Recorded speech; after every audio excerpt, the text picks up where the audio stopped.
दिल को छू जाए कहानी चैनल में आपका स्वागत है। आज की वीडियो में हम सुनेंगे अकबर बीरबल की 3 मज़ेदार कहानियाँ। तो चलिए शुरू करते हैं। पहली कहानी का शीर्षक है अकबर का साला। बीरबल की बुद्धि और समस्या को भांप लेने की कला के कारण बादशाह उन्हें खूब पसंद करते थे। इसी कारण से दूसरे लोग बीरबल से उतना ही जलते थे। इस जलने वालों में से एक अकबर का साला भी था। वो हमेशा से ही बीरबल को मिला हुआ खास स्थान लेना चाहता था। बादशाह जानते थे कि बीरबल जैसा कोई और नहीं हो सकता। वो अपने साले को भी ये बात समझाने की कोशिश करते थे, लेकिन उनका साला हमेशा कहता था कि वो भी काफ़ी बुद्धिमान है। इन सब बातों के कारण एक बार बादशाह के मन में हुआ कि अब ये ऐसे नहीं मानेगा, इसे कुछ कार्य देकर ही समझाना पड़ेगा। तभी अकबर ने अपने साले से कहा कि तुम अपने दिमाग और सूझबूझ से इस कोयले की बोरी को सबसे ज़्यादा लालची सेठ दमड़ी लाल को बेच कर आओ। अगर तुमने ऐसा कर दिया तो मैं तुम्हें तुरंत ही बीरबल की जगह दे दूंगा। यह बात सुनकर अकबर का साला हैरान हुआ, लेकिन उसे बीरबल की जगह चाहिए थी। इसी सोच के साथ वो कोयले की बोरी लेकर सेठ के पास पहुंच गया। सेठ ऐसे ही किसी की बातों में आने वाला नहीं था, इसलिए उसने उसे खरीदने से मना कर दिया। अब अपना उदास चेहरा लेकर अकबर का साला महल में लौट आया। उसने कहा कि मैं इसे नहीं बेच पाया। इतना सुनते ही बादशाह ने बीरबल को अपने पास बुलाया। उन्होंने अपने साले के सामने ही बीरबल से कहा कि तुम्हें सेठ दमड़ी लाल को ये कोयले की बोरी बेचनी है। बादशाह का आदेश मिलने पर बीरबल ने कहा कि आप एक बोरी बेचने के लिए कह रहे हैं? मैं उस सेठ को एक कोयले का टुकड़ा ही 10,000 में बेच सकता हूँ।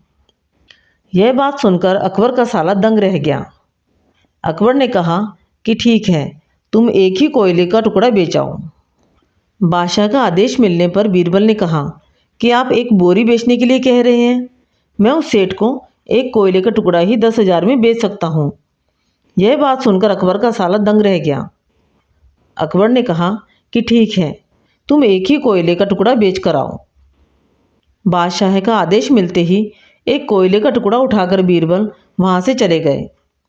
उन्होंने सबसे पहले एक मलमल के कपड़े का कुर्ता अपने लिए सिलवाया, फिर उसे पहनकर अपने गले में हीरे मोती की मालाएं डाल ली और महंगे दिखने वाले जूते भी पहन लिए। इतना सब करने के बाद बीरबल ने उस कोयले के टुकड़े को सुरमा यानी काजल की तरह बारीक पीसकर एक कांच की डिब्बी में डलवा लिया। इसी भेष में वो महल के मेहमान घर में आ गए। फिर बीरबल ने एक इश्तिहार दिया कि बगदाद में एक जाने माने शेख पहुँचे हैं। वो जादुई सुरमा बेचते हैं। सुरमे की खासियत में बीरबल ने लिखवाया कि इसे लगाने वाला अपने पूर्वजों को देख सकता है। यदि पूर्वजों ने कोई धन छुपा कर रखा है तो वो उसका पता भी बता देंगे। इस इश्तिहार के सामने आते ही पूरे नगर में बीरबल के शेख रूप और चमत्कारी सुरमे की ही बात होने लगी। सेठ दमड़ीलाल तक भी यह बात पहुंच गई। उसके मन में हुआ कि जरूर मेरे पूर्वजों ने धन गाड़ रखा होगा। मुझे तुरंत शेख से संपर्क करना चाहिए। इतना सोचकर दमड़ीलाल शेख बने बीरबल के पास पहुंचा। बीरबल ने जानबूझकर उन्हें पहचाना नहीं। सेठ ने शेख से कहा कि मुझे सुरमे की डिब्बी चाहिए। शेख ने जवाब दिया, बिल्कुल लीजिए, लेकिन एक डिब्बी की कीमत 10,000 रुपये है। सेठ काफ़ी चालाक था। उसने शेख से कहा कि मैं पहले सुरमा आंखों पर लगाना चाहता हूँ, उसके बाद पूर्वजों के दिखने पर ही मैं 10,000 रुपये दूंगा। शेख बने बीरबल ने कहा कि ठीक है, आपको ऐसा करने की इजाज़त है। बस आपको सुरमे की जांच करने के लिए चौराहे पर चलना होगा। चमत्कारी सुरमे का करिश्मा देखने के लिए वहाँ लोगों की भीड़ लग गई। तब बीरबल बने शेख जोर जोर से कहने लगे कि इस चमत्कारी सुरमे को सेठ जी लगाएंगे। अगर ये सेठ अपने माता पिता की ही औलाद हैं तो इन्हें सुरमा लगाते ही तुरंत पूर्वज नजर आ जाएंगे। पूर्वज नहीं दिखे तो मतलब यह होगा कि वो अपने माता पिता की औलाद नहीं है। असली औलादों को ही यह सुरमा लगाने पर अपने पूर्वज नजर आते हैं। यह सब कहने के बाद शेख ने सेठ की आंखों पर सुरमा लगा दिया और कहा कि अब आंखें बंद कर लो। सेठ ने आंखें बंद तो की, लेकिन उन्हें कोई भी दिखाई नहीं दिया। अब सेठ ने मन में सोचा कि अगर मैंने कह दिया कि मुझे कुछ दिखाई नहीं दिया तो भारी अपमान हो जाएगा। इज्जत को बनाए रखने के लिए सेठ ने आंखें खोली और कहा, हाँ, मुझे अपने पूर्वज दिख गए। इसके बाद गुस्से में लाल सेठ ने बीरबल के हाथ में 10,000 रुपये थमा दिए। अब खुश होते हुए बीरबल महल चले गए। उन्होंने कहा कि लीजिए बादशाह, एक कोयले के 10,000 रुपये, और सारा किस्सा सुना दिया। यह देखते ही बादशाह का साला मुँह बनाकर महल से चला गया। उसके बाद से उसने कभी भी बीरबल की जगह लेने की बात अकबर से नहीं की। इस कहानी से हमें ये सीख मिलती है कि किसी से ईर्ष्या नहीं करनी चाहिए और अपनी काबिलियत को साबित करने के लिए बुद्धि का उपयोग करना जरूरी है। अब सुनते हैं दूसरी कहानी, जिसका शीर्षक है किसका नौकर कौन। जब कभी दरबार में अकबर और बीरबल अकेले होते थे तो किसी न किसी बात पर बहस छिड़ ही जाती थी। एक दिन बादशाह अकबर बैंगन की सब्जी की खूब तारीफ कर रहे थे। बीरबल भी बादशाह की हाँ में हाँ मिला रहे थे। इतना ही नहीं, वे अपनी तरफ से भी 2-4 वाक्य बैंगन की तारीफ में बोल रहे थे। अचानक बादशाह अकबर के दिल में आया कि देखें बीरबल अपनी बात को कहाँ तक निभाते हैं। यह सोचकर बादशाह बीरबल के सामने बैंगन की बुराई करने लगे।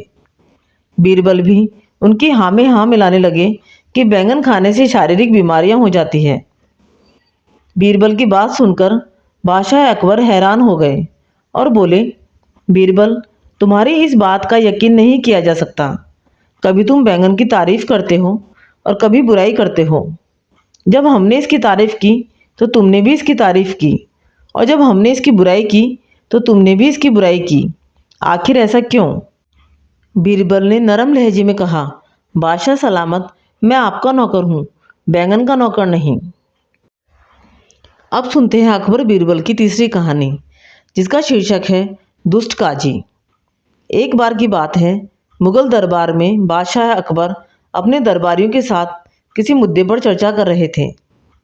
उसी समय वहाँ एक किसान अपनी फरियाद लेकर आया और बोला, महाराज न्याय करो, मुझे इंसाफ चाहिए। यह सुनकर बादशाह अकबर बोले कि क्या हुआ? किसान बोला, महाराज, मैं गरीब किसान हूँ। कुछ समय पहले मेरी पत्नी का निधन हो गया और अब मैं बहुत अकेला हूँ। मेरा मन किसी भी काम में नहीं लगता है। इसलिए एक दिन मैं काजी साहब के पास गया। उन्होंने मन की शांति के लिए मुझे यहाँ से काफ़ी दूर स्थित एक दरगाह में जाने के लिए कहा। उनकी बात से प्रभावित होकर मैं दरगाह जाने के लिए तैयार हो गया, लेकिन साथ ही मुझे इतने वर्षों तक मेहनत करके कमाए सोने के सिक्कों की चोरी हो जाने की चिंता सताने लगी।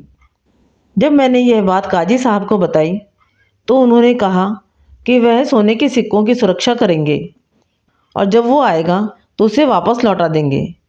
इस पर मैंने सभी सिक्के एक थैली में डालकर उन्हें दे दिए। एहतियात के तौर पर काजी साहब ने मुझे थैली पर मोहर लगाने को कहा। बादशाह अकबर बोले, अच्छा, तो फिर क्या हुआ? किसान ने कहा, महाराज, मैंने मोहर लगाकर थैली उन्हें दे दी और दरगाह के दर्शन करने यात्रा पर चला गया। फिर जब कुछ दिनों बाद वापस आया तो काजी साहब ने थैली वापस दे दी। मैं थैली लेकर घर लौटा और उसे खोला तो उसमें सोने के सिक्कों की जगह पर पत्थर थे।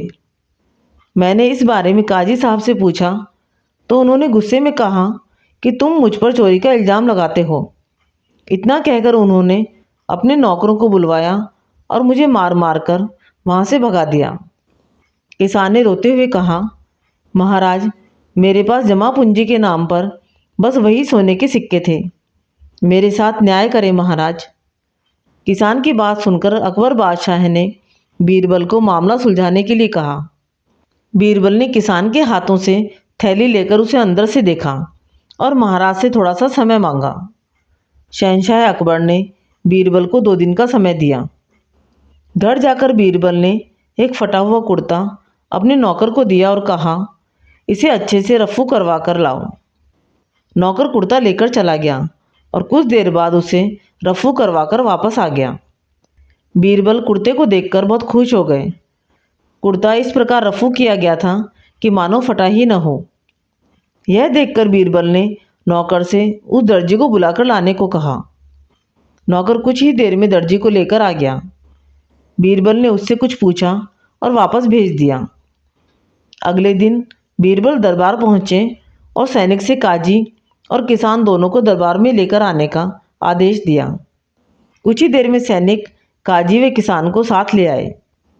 इसके बाद बीरबल ने सैनिक से दर्जी को भी बुलाने के लिए कहा। यह सुनते ही काजी के होश उड़ गए। दर्जी के आते ही बीरबल ने उससे पूछा, क्या काजी ने तुम्हें कुछ सिलने को दिया था? तब दर्जी ने कहा, कुछ महीने पहले मैंने इनकी सिक्कों वाली थैली को सिया था। इसके बाद जब बीरबल ने जोर देकर काजी से पूछा तो उसने डर के मारे सब कुछ सच सच बता दिया। काजी ने कहा, महाराज, मैं एक साथ इतने सारे सोने के सिक्के देखकर लालची हो गया था, मुझे माफ़ कर दें। बादशाह अकबर ने काजी को आदेश दिया कि वह किसान को उसके सोने के सिक्के लौटाए और साथ ही काजी को 1 वर्ष का कारावास की सज़ा सुनाई। इसके बाद एक बार फिर से सभी ने बीरबल की बुद्धि की भूरी भूरी प्रशंसा की। इस कहानी से हमें ये सीख मिलती है कि कभी लालच नहीं करना चाहिए और न ही किसी के साथ धोखा करना चाहिए। गलत काम के बदले एक न एक दिन सज़ा जरूर भुगतनी पड़ती है। अकबर बीरबल की तीनों कहानियाँ आपको अच्छी लगी तो कहानियों को लाइक और शेयर करें। चैनल पर नए हैं तो चैनल को सब्सक्राइब करें। कहानियाँ सुनने के लिए धन्यवाद।